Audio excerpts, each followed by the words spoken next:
আমি সজীব ওয়াজেদ জয় বলছি। বন্ধুরা, শেখ হাসিনার পুত্র সজীব ওয়াজেদ জয় তার মায়ের পদত্যাগের পরে কি বক্তব্য দিয়েছে এখন এটা আপনারা শুনতে পাবেন। ধৈর্য সহকারে ভিডিওটি দেখুন, তাহলে তার পুরো বক্তব্যটি আপনারা শুনতে পারবেন ও এর বিষয়বস্তু সম্পর্কে আপনাদের ধারণা হবে। আপনারা জানেন, এই গত কয়েক সপ্তাহ ধরে আমাদের বাংলাদেশের যে গণ্ডগোল সংকট চলছে, এই যে ছাত্রদের কোটা বিরোধী আন্দোলন, কোটার বিরুদ্ধে আমরাও ছিলাম। শুরু থেকেই আমাদের সরকার কোটা সরিয়ে দিয়েছে, আমাদের সরকার তাদের সম্পূর্ণ দাবি মেনে নিয়েছে। এটা আদালতের একটা রায় ছিল, এটা আমাদের সরকারের করা ছিল না। তাও আমরা অ্যাপিল করে দ্রুত এই কোটা তুলে দিই। তাতেও আন্দোলনকারীরা সন্তুষ্ট না।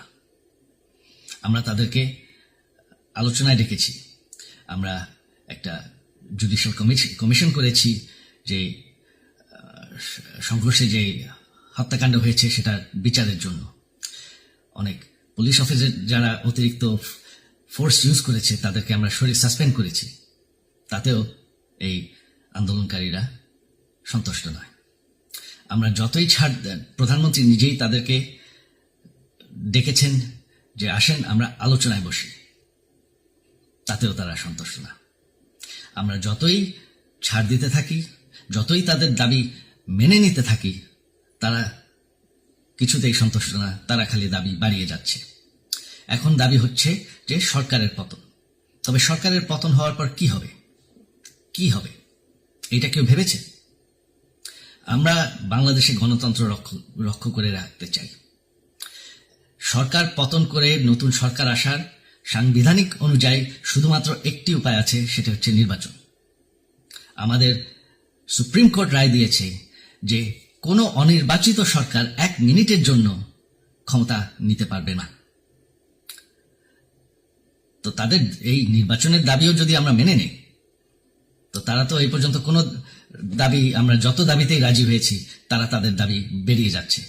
তার মানে কি, আমরা যদি এখন এই নির্বাচন সরকার পতনের দাবিও মেনে নেই, তারা তখন দাবি করবে যে না, এই সরকারের আন্ডারে নির্বাচন, এই নির্বাচন আমরা মানব না। তখন কি হবে এটা কেউ ভেবেছে? জানি আমাদের সেই সুশীল সমাজ আবার আলোচনা করছে সেই তত্ত্বাবধায়ক সরকারের অভিজ্ঞতা তো আমাদের আছে। আপনারা ভুলে গেছেন সেই তত্ত্বাবধায়ক সরকারকে নষ্ট করে দেওয়া হয়েছিল বিএনপির আমলে ইলেকশন রিগ করার জন্য। তারপর যখন আরেক তত্ত্বাবধায়ক সরকার আসলো, দেশের কি অবস্থা হয়েছিল। শেষমেশ সব থেকে বড় কথা যে আমাদের সংবিধানে স্পষ্ট বলা আছে এবং আমাদের সুপ্রিম কোর্ট রায় দিয়েছে যে অনির্বাচিত সরকার 1 মিনিটের জন্য দেশের ক্ষমতায় থাকতে পারবে না। আমরা আওয়ামী লীগ, আমরা আন্দোলন করেছি, আন্দোলন করে এই দেশকে স্বাধীন করেছি, আন্দোলন করে গণতন্ত্র ফিরে এনেছি, আন্দোলন করে আমরা দেশের উন্নয়ন করেছি। আপনারা যে বঙ্গবন্ধুর মেয়ে শেখ হাসিনার বিরুদ্ধে বলছেন, আজকে শেখ হাসিনা না থাকলে বাংলাদেশ এতদূর আসতে পারত? অসম্ভব। কেউ কল্পনা করতে পারে নাই যে বাংলাদেশ এরকম উন্নতি করবে, এরকম উন্নয়ন হবে। ঠিক আছে, শেখ হাসিনার পর আপনাদের কি হবে সেটা আমারও চিন্তার বিষয় না, আমার পরিবারের আর চিন্তার বিষয় না, আপনারা বুঝবেন। তবে এইভাবে সংঘর্ষ করে, হত্যাকাণ্ড করে ক্ষমতা দখল করা যাবে না। এটা আর আন্দোলন না। যখন পুলিশ হত্যা করা হচ্ছে, নিরীহ মানুষের উপর হত্যাকাণ্ড চলছে, মানুষের বাসায় আগুন দেওয়া হচ্ছে, জার্নালিস্টদেরকে হত্যা করা হচ্ছে, এটা হয়ে গেছে সন্ত্রাস। আর সন্ত্রাস মোকাবেলা শুধুমাত্র একটিভাবে করা যায়। আমার অনুরোধ, আমাদের ল এনফোর্সমেন্ট, আমরা অনেক ধৈর্য দিয়েছি আর ধরেছি, তবে এখন আর এটা সহ্য করা যাবে না।